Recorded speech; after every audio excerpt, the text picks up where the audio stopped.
جب ایک بچہ پیدا ہوتا ہے تو پیدا ہونے سے پہلے جب وہ ماں کے پیٹ میں ہوتا ہے تو فرشتہ آتا ہے اور اس کا رزق لکھتا ہے، اور یہ اللہ کی طرف سے تقدیر لے کر آتا ہے کہ کس کو کتنا رزق ملے گا، اور یہ سب اللہ کا اندازہ ہے کہ کس کو کیا ملنا چاہیے۔ اللہ کے سوا کوئی اور انسان کے رزق کا مالک نہیں، اللہ رزق دیتا ہے، لیتا نہیں ہے۔ سورۃ طٰہٰ میں اللہ تعالیٰ فرماتے ہیں وَأْمُرْ أَهْلَكَ بِالصَّلَاةِ وَاصْطَبِرْ عَلَيْهَا لَا نَسْأَلُكَ رِزْقًا نَحْنُ نَرْزُقُكَ وَالْعَاقِبَةُ لِلتَّقْوَىٰ، اور اپنے گھر والوں کو نماز کا حکم دو اور اس پر خوب پابند رہو، ہم تم سے کسی رزق کا مطالبہ نہیں کرتے، ہم ہی آپ کو رزق دیتے ہیں اور اچھا انجام تقویٰ کا ہے۔ لیکن آپ دیکھیے کہ اس کے برعکس ہم اپنے گھر والوں کو کس چیز کا یا بچوں کو کس چیز کا حکم دیتے رہتے ہیں، وہ نماز پڑھیں یا نہ پڑھیں، نماز کی پابندی کریں یا نہ کریں، اس کا اتنا غم نہیں ہوتا جتنا اس بات کا غم کہ یہ کیا کما رہے ہیں، یہ کہاں سے کھائیں گے، یہ کیسے جئیں گے۔ ضرور اس کی فکر ہونی چاہیے۔ یہ نہیں کہا گیا کہ اسباب اختیار نہ کرو، اسباب اختیار کرنے چاہیے، لیکن اللہ سبحانہ وتعالیٰ فرماتے ہیں کہ ہم آپ سے رزق نہیں مانگتے، رزق تو اللہ کے ہاتھ میں ہے۔ ان اللہ هو الرزاق ذو القوة المتین، اور اگر وہ اپنا رزق روک لے تو کوئی دے نہیں سکتا۔ امن هذا الذی یرزقکم ان امسک رزقہ بل لجوا فی عتو ونفور، یا وہ کون ہے جو تمہیں رزق دے اگر وہ اپنا رزق روک لے، بلکہ وہ سرکشی اور بدکنے پر اڑے ہوئے ہیں۔ تو جب انسان کو یہ یقین ہو جاتا ہے کہ رازق اللہ ہے تو پھر انسان رزق کی تنگی میں اسی کی طرف رجوع کرتا ہے، ورنہ وہ انسانوں کو یہ سمجھتا ہے کہ یہ میرے رازق ہیں تو پھر وہ ان کی چاکری پہ لگ جاتا ہے اور ان کی خوشامد پہ لگ جاتا ہے کہ شاید یہی جاب دیں گے تو جاب ہوگی، یا یہ تعاون کریں گے تو ہی رزق ملے گا، جبکہ رزق جو ہے وہ اللہ کے ذمہ ہے۔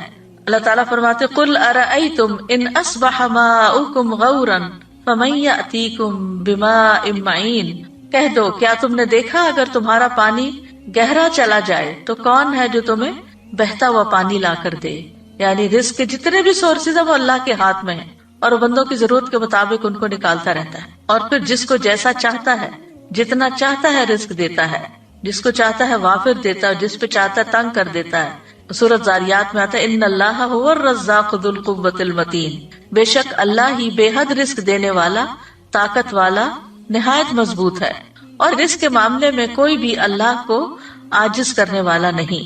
یعنی اگر اللہ تعالیٰ دینا چاہے کسی کو تو کوئی روک نہیں سکتا، اور اگر وہ روک دے تو کوئی دے نہیں سکتا۔ قرآن مجید میں آتا ہے ان ھذا لرزقنا ما لہ من نفاد، بلا شبہ یقیناً یہ ہمارا رزق ہے جس کے لیے کسی صورت ختم ہونا نہیں ہے۔ دنیا میں بھی جب تک مخلوقات زندہ ہے رزق آتا رہے گا، اور جنت میں جانے کے بعد تو جنت کا رزق کبھی ختم ہوگا ہی نہیں۔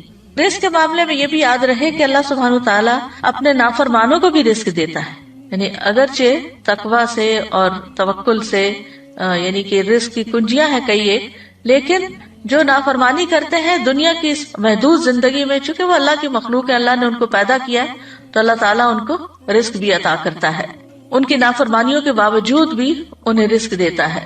شیطان بھی اللہ ہی سے رزق مانگتا ہے، حالانکہ وہ اللہ کا دشمن ہے، لیکن رسول اللہ صلی اللہ علیہ وسلم نے فرمایا کہ ابلیس نے کہا اے میرے رب تو نے اپنی ساری مخلوق کا رزق واضح کر دیا ہے، تو میرا رزق کہاں ہے؟ اللہ نے فرمایا ہر وہ چیز جس پر میرا نام نہ لیا جائے اس رزق میں تم شامل ہو۔ پھر اسی طرح آسمان والوں کو بھی وہی رزق دیتا ہے اور زمین والوں کو بھی وہی رزق دیتا ہے۔ حاتم الاسم سے پوچھا گیا من اینا تاکلو، کہاں سے تم کھاتے ہو؟ یعنی تم کوئی کام کاروبار تو نہیں کرتے، کھاتے کہاں سے؟ قال من عند اللہ، کہنے لگا اللہ کے پاس سے۔ ان کو کہا گیا کیا اللہ تعالیٰ آسمان سے تمہارے لیے دینار و درہم نازل فرمائیں گے؟ انہوں نے کہا کیا اللہ صرف آسمان ہی میں ہے؟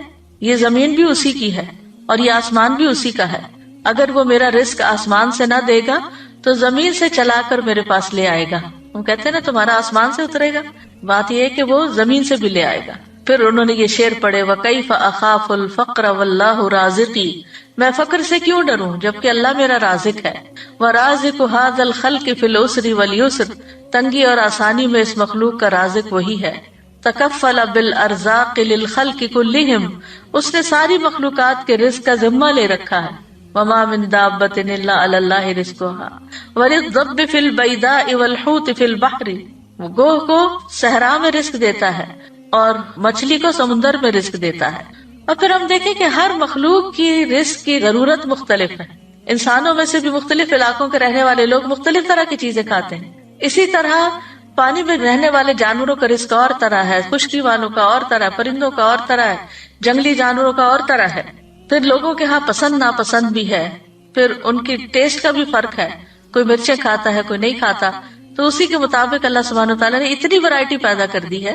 اور یہ اتنی ورائٹی پیدا کرنے کا یہ مطلب نہیں کہ ہم ہر چیز ہی کھائیں، یہ ہر چیز ہمارے لیے بنی ہے.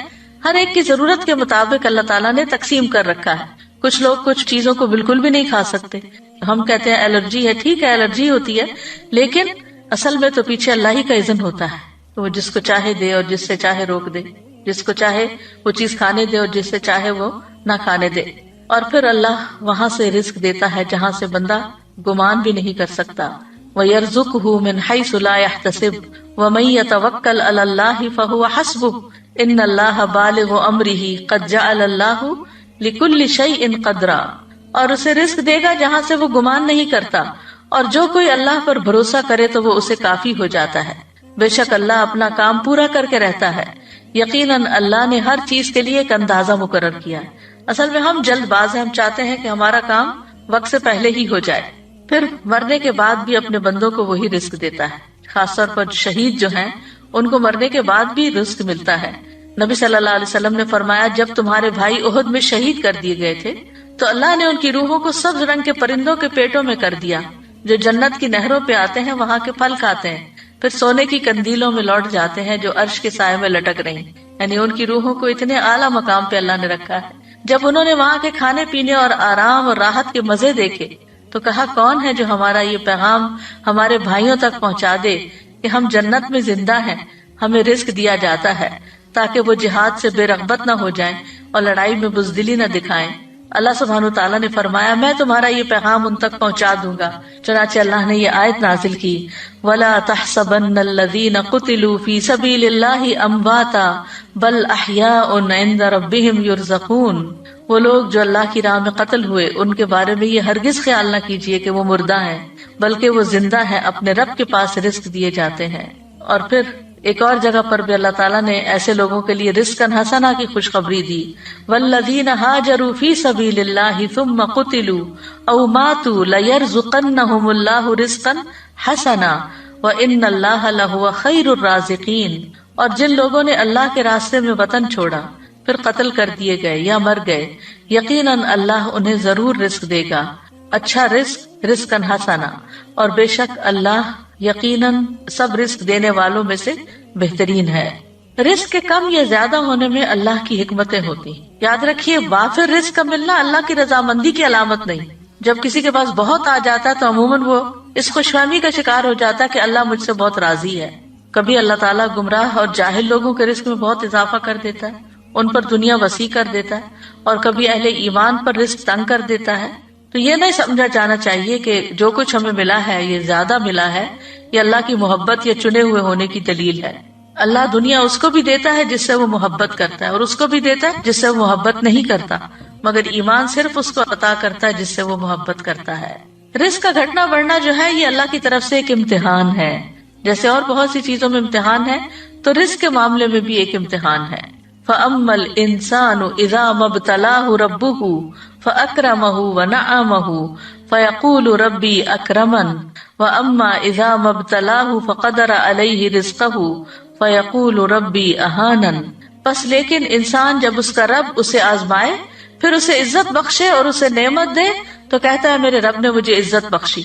لیکن جب وہ اسے آزمائے پھر اس پر اس کا رزق تنگ کر دے تو کہتا ہے میرے رب نے مجھے ذلیل کر دیا. تو اللہ سبحانہ وتعالیٰ کے اس فرمان سے بالکل واضح ہو رہا ہے کہ یہ رزق کا دیا جانا اور رزق کا لیا جانا دونوں ہی امتحان ہے. پھر یہ ہے کہ کبھی رزق کی کمی خیر کا باعث بھی ہوتی ہے اور کبھی وافر رزق خیر کا باعث ہوتا ہے، کیونکہ رزق کا وافر ہونا بہرحال آزمائش تو ہے، لیکن نیک انسان کے لیے اچھا مال خوش قسمتی کی علامت ہے، کیونکہ وہ اسے اچھے کاموں میں صرف کرتا ہے اور اس سے اس کے درجات اور بلند ہوتے ہیں. مومن ایسا نہیں ہوتا کہ جب اس کو زیادہ مال ملے تو وہ صرف اپنا معیار زندگی بڑھانے کی فکر کرے، بلکہ وہ ضرورت کے بعد دوسروں کا خیال رکھتا ہے. بعض اوقات رزق کا وافر ہونا سرکشی کا باعث بھی بن جاتا ہے، اس لیے اللہ سبحانہ تعالیٰ ایک حد کے اندر ہی سب کو رزق دیتا ہے.